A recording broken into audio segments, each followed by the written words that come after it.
Porque eu não vejo o controle universal proposto por Kardec fazendo sentido hoje em dia. Vamos para mais um assunto divertido.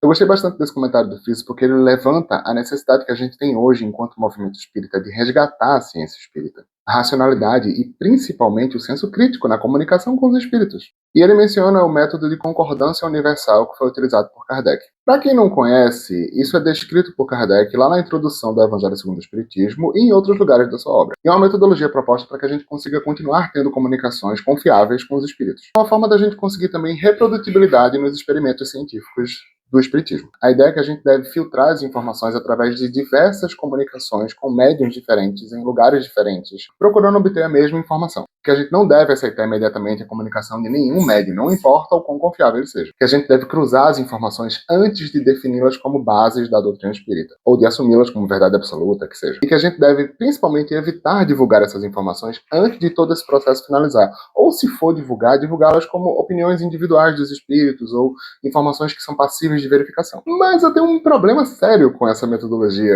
Não com a metodologia em si, mas como ela se aplica no nosso cotidiano hoje em dia. Isso porque Kardec parece assumir que ideias absurdas ou conceitos que não fazem sentido não conseguiriam ser propagados e não causariam um efeito suficiente para causar uma perturbação generalizada no entendimento das pessoas.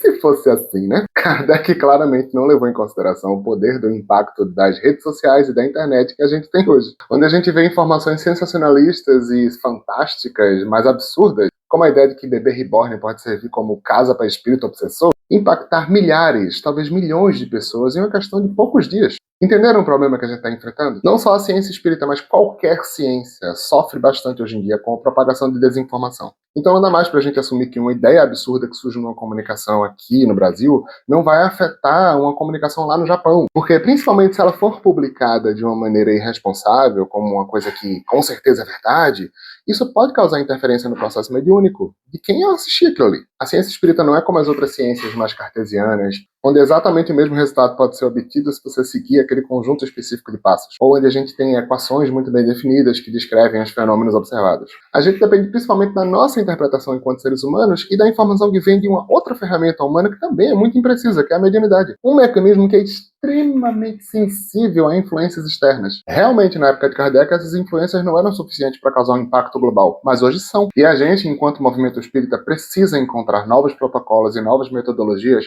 para lidar com esse bombardeio de informação.